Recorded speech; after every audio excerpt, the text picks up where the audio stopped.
Hi, my name is Tolg and I exist, therefore I think too much. I am reading Katherine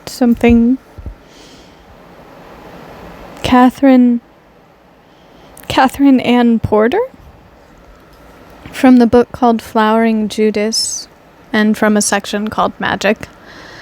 It was la la la la la la la la la la.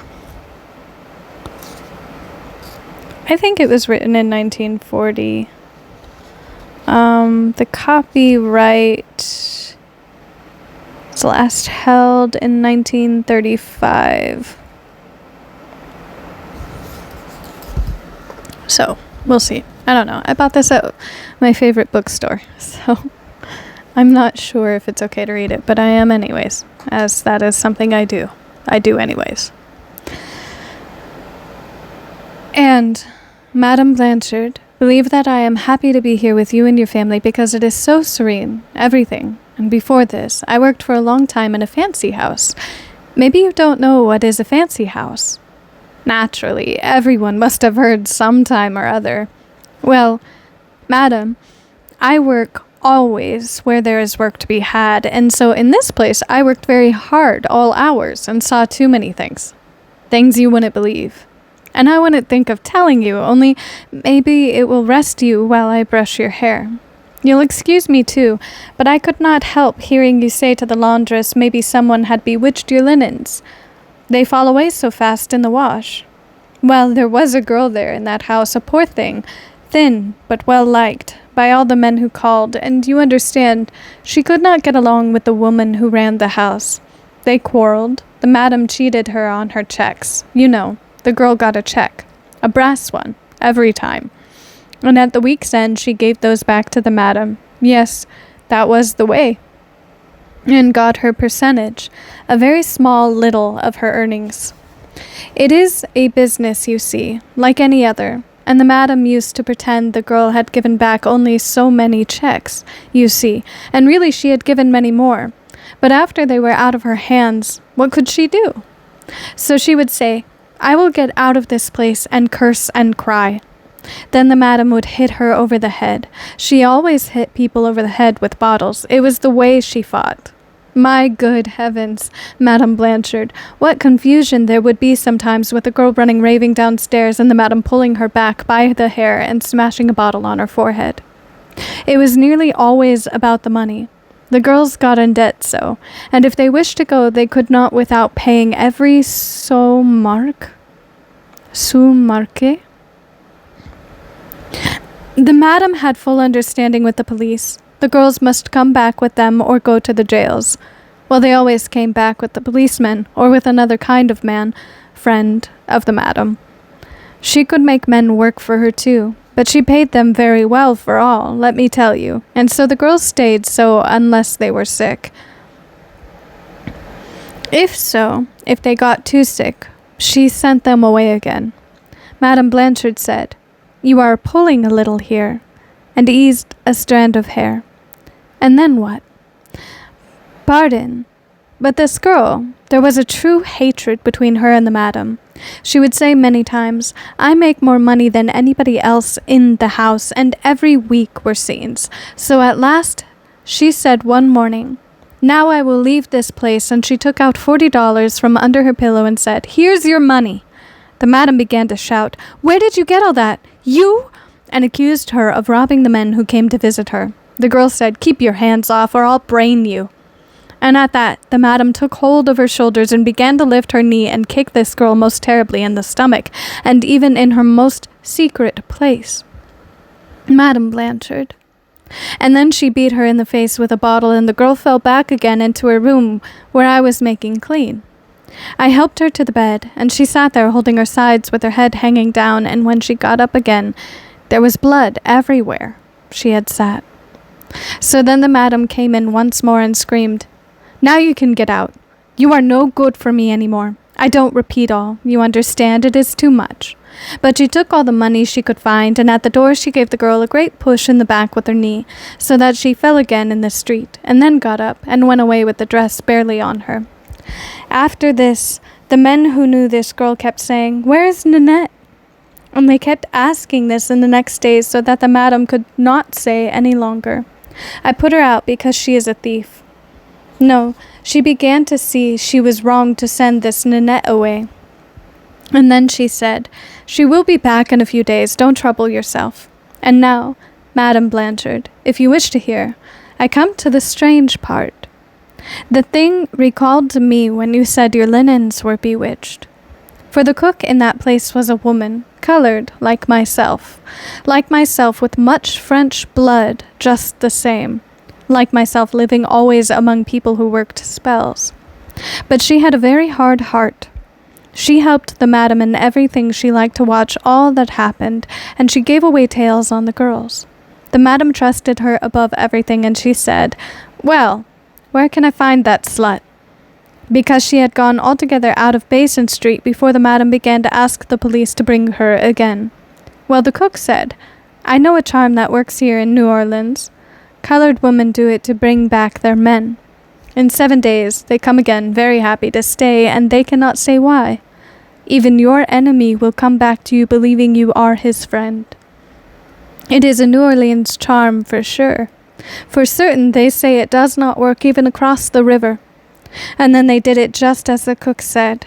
They took the chamber pot of this girl from under her bed, and in it they mixed with water and milk all the relics of her they found there, the hair from her brush, and the face powder from the puff, and even little bits of her nails they found about the edges of the carpet where she sat by habit to cut her finger and toenails.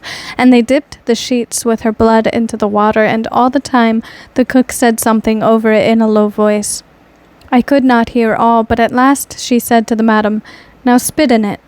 And the madam spat, and the cook said, "When she comes back, she will be dirt under your feet." Madame Blanchard closed her perfume bottle with a thin click. "Yes, and then?"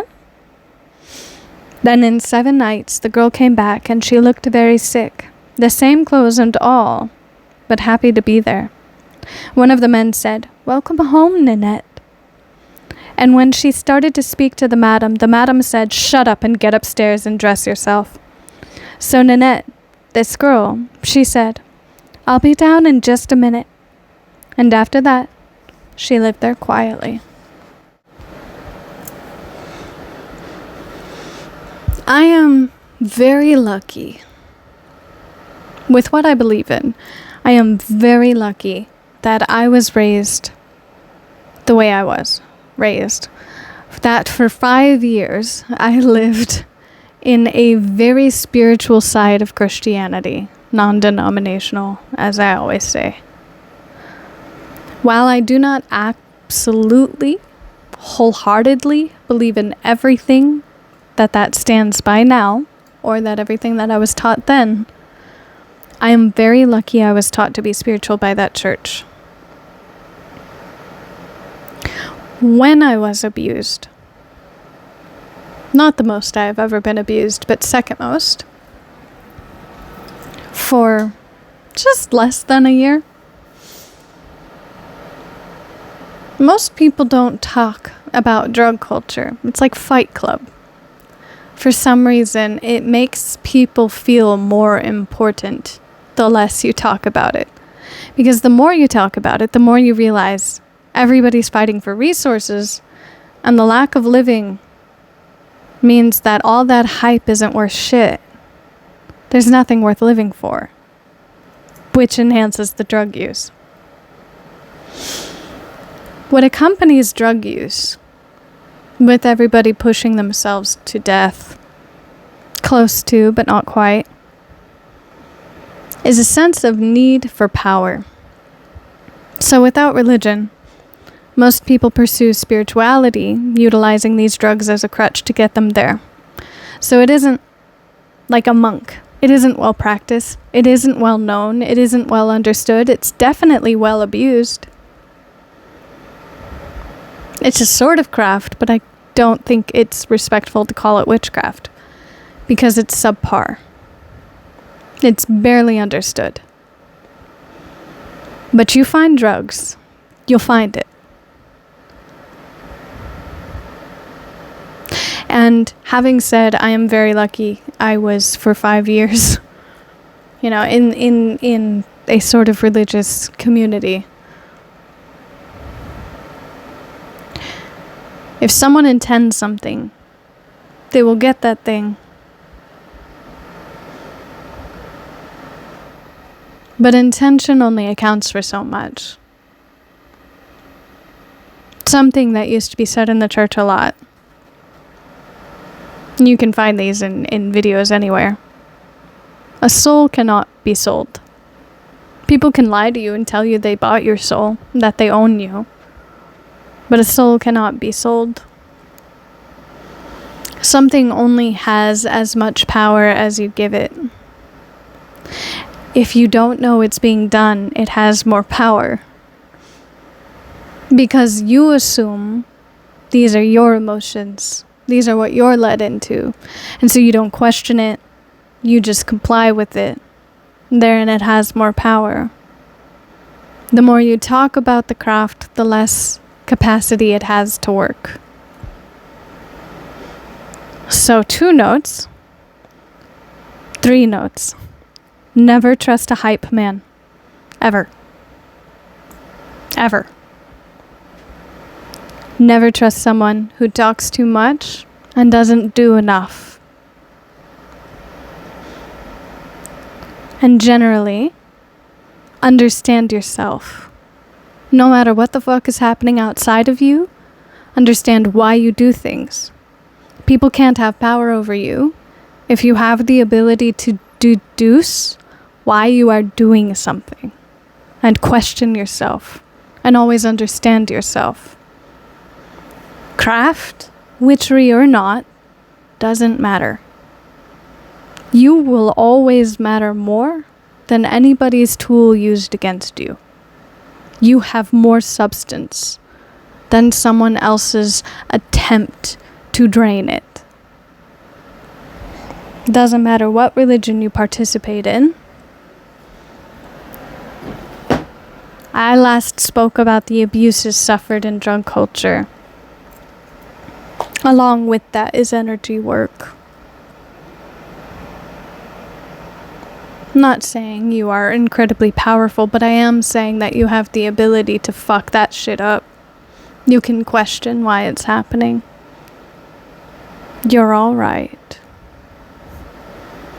Take care of yourself. Eat well, sleep well, drink well, and be well. Bye-bye.